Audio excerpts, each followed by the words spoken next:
Mhm. Yeah, why they have rock? They have holes. It's because there was a lake here years before, and these are some of the evidence that we see here. So fossil hunters have a lot of work to do here. They can crack this and see what they can find, and that will be another part of the story. So this is another hut we will show you.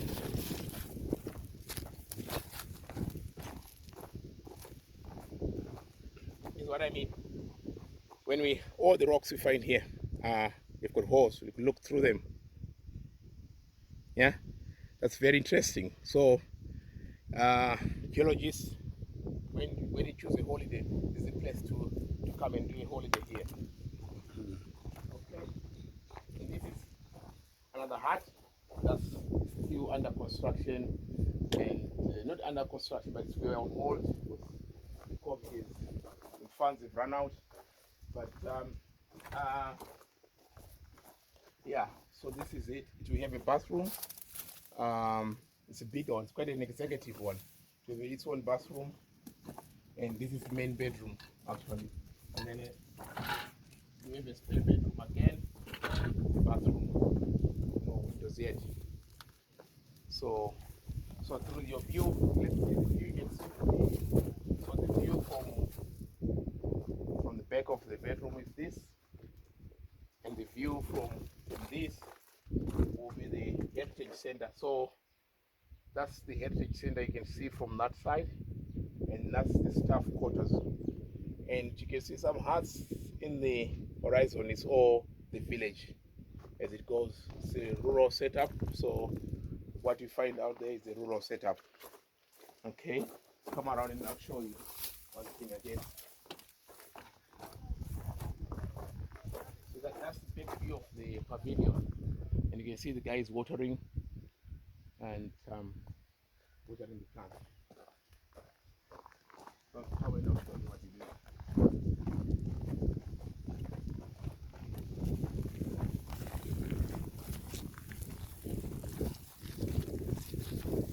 Right. Then here is an exciting place. Here we make our own pavements. So we are making this pavement. We're gonna by the end of the week we'll show you how we're gonna use this pavement. We make them ourselves, we mold them, and then we lay them up here. Just take a picture of him sorting them out. So that's what we do. Then we leave them. We leave them to dry over time. We leave them to dry. So it's all cement and sand. So we're going to use them for the outside kitchen, and then yeah, in some cases people would have to buy these, but we promote sustainability, and we're going to have to make use of what we have, and this is what we have. So this um, we'll leave it to dry, and the sunshine is it's quite good here. So it will dry. Then I will need to show you one more thing again. Um, sky views. So that's another entrance that it's got the main entrance with the back entrance. So with aloe veras running up through the campsite. Those who love camping, you've got your place set up already for you there. You know, overland overland trucks and anything of that. And if you look across, so you say, oh, how far are you from the game park? We are in the wild. So there is elephants everywhere or wildlife everywhere here around here. So you don't need to go far. So you look from this angle, show them how it looks from that end. From that end, yes. Okay, it's from that end, and then the view comes up here. Okay. Then it comes. This is the campsite, and then we have to have room again for in case we need to do anything here. Um, these are what we call sky view. So the plan for these, we have put the two of them For the meantime, we'll see how popular they are. So these are our platforms. We've built them up. Initially, we started using poles. We did start, come, I'll show you. Initially, our plan, we started using poles, but we have termites here, and we found them no point to even treated poles. They're eaten by termites. So you can see the battle that we had. You can't give up because of termites. We have got to learn to live with termites. So this is not ideal for building structures that go up. But that was an idea, and we failed. But we had to go back to the drawing board. So when you see, maybe I'll show you the one we are starting on. This one will be the second one. So we haven't even touched on this one. So we go on to the one that's almost being started. So that's this is aloe vera. We have a nursery for them. And then when the rain season starts, we get them from there, and then we put them in the rockeries. And our plastics are also doing the job, you know. And we have, when you talk about outside showers, this is what we mean. When you walk, when you're hot, you cool yourself.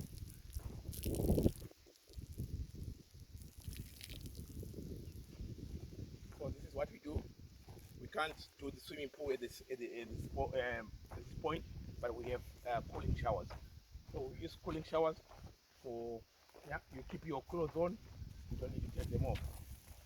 But it's for the meantime while we try and find money for the swimming pool. So the next thing is, this one is the one we are going to start with. This week we're going to try and work on this one. You can see, just bring the camera, it's much stronger. Concrete is never a good thing in a wild place like this. They agree, but we'll have to apologize to our clients that we're using concrete. It's because it's health and safety we are thinking about. Not only that, we will go on to cover this. By the end, when we finish, you will never notice that it's concrete, because we have artists that can create this to look like a tree trunk. So we will cover the concrete. Don't worry about it. We are not creating a concrete jungle in the middle of Norway. So, but this is all about health and safety, and there is a lot of steel that is gone inside it. So it's a safe. That's very, very safe. It's this was the first plan. This was the first plan, but you can see. I will tell you why it's no longer our plan. This is there to tell you why. And we didn't give up, but we've gone back to the drawing board, and this is what we've come up with. And there is a lot of steel and a lot of this is about a meter deep going there, and a lot of concrete is going in there, and there's strength as well. So quite safe. And these are the stairs. What you see lying there will be spiral stairs that go up, and we have a bathroom and a toilet and a bed up there, and you can have the view of the whole area from there. So yeah, so that's where we're heading to.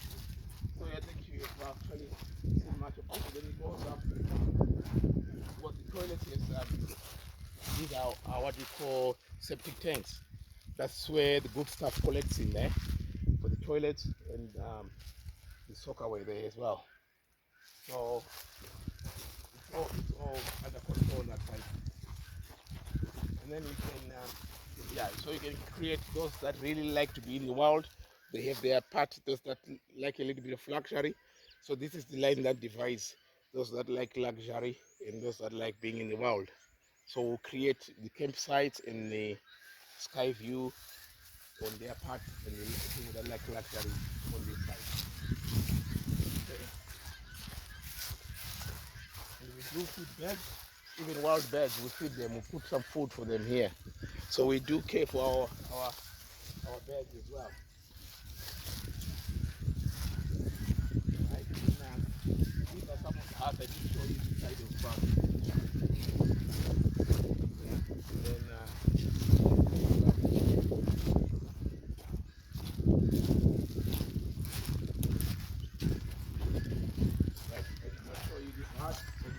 hut. There's another hut again. I didn't show you. It's can show the view from out there. And ignore the noise again. This is the standard. Yeah. And then we come in here. This height that looks much bigger than the other one. There's another closed. The window is shut down. It's all closed in the bathroom there. This would all be ready by the end of the week. Yeah, and it's quite much bigger, double bed. And yeah, and then if you come up here, come this way.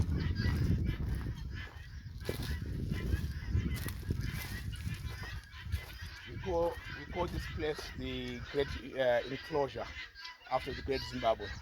So if you get a chance, go into Google Great Enclosure, Great Zimbabwe. And this is where it's a resting place. People can sit, you have wine there, you can have another shower as many times as you want. Yeah, and it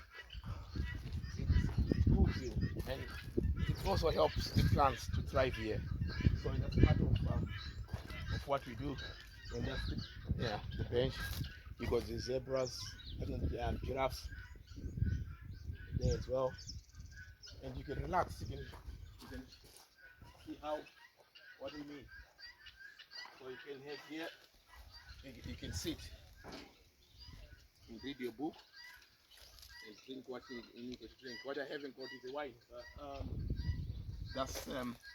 That's the concept, that we should create places like this that people come and relax. Out of with everything that's going around the world, I think this is the right place to be. Okay, and I'll show you the last hut, and then we are done, and then we are back to work. Let me show you the last hut. So this part of the enclosure. This is what we call the conical tiles of Great Zimbabwe, and we piled them up there.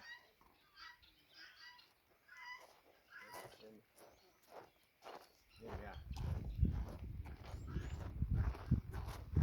You can look feed with my beds. Can have somewhere to live. And this is one of our huts. I'll show you one of the round huts. Right.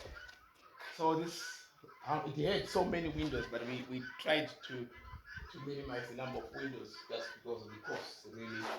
But it's still okay. There's enough light, and this part will be actually the toilet part. So really, you don't need light as much as you could have this one, the toilet on that side. You don't need much of the windows there. So, and and the front door, and the air of ventilation is from the top as well. So there was some thinking on the side of things. Yeah, and you could have a bed this side. So you have the bed this side, and it's very difficult with the round hut where to put the bed, because the bed does take space. But that's the last thing to worry about anyway. And we've got hanging baskets we're trying to do here. So this is all experimental. By the time we are set off, this will be, we'll have tried so many flowers. How we get on with it. Okay. And the gardens from here. And we prune our trees to give them an advantage in growing. We try and prune them. And these are all indigenous. This is indigenous tree. So when we say prune, we try and destroy these hanging. We destroy them, these ones, so that we give them a chance to grow. And then here,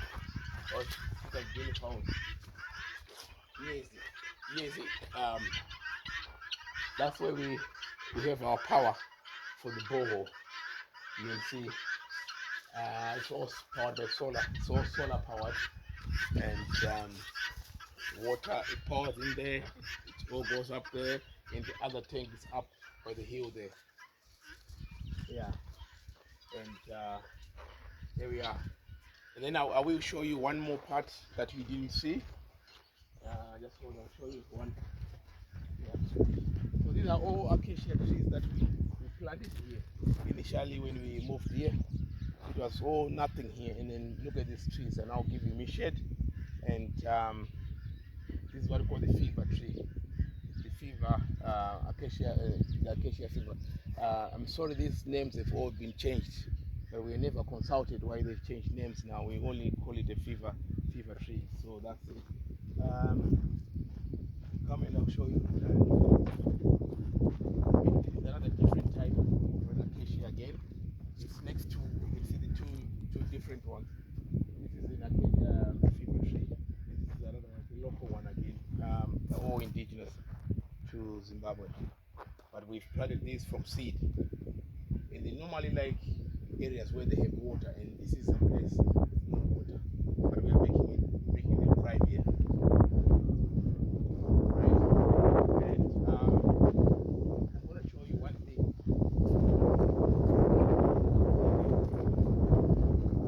Okay, when we find dead wood in the forest, we try and pick it up and bring it here. So this is part of our landscape. It's a dry season, so sorry that you can't see anything green. It's a dry season. Everything sheds their leaves and all that. But it comes a time when it will look nice. Some of the flowers will start coming up. Right, and I was going to show you one thing. You see some of these dotted around, because termites have caused a lot of havoc in our construction here. So we don't want to create enemies and fight with termites, because they always win. So what we've done is celebrate them and understand them, what they eat, what they like, and that helps us in the thinking, in our planning, in our building. So termites have been part of our headache, but instead of fighting them, we've celebrated them with all these end use. So these are all man-made. So it's a celebration of their nature. Yeah. Yeah. This is the pebbles we get them from the river. We use them for our decoration in the landscape. So we put plenty of that here, and plenty of sculptures as well. And I'll show you some of the sculptures that we have here. Yeah. This one for the impalas, because our dream is to have the impalas here. So at one point in time, you might find impalas here. So we have a place where we celebrate them and showcase what the wildlife is. And they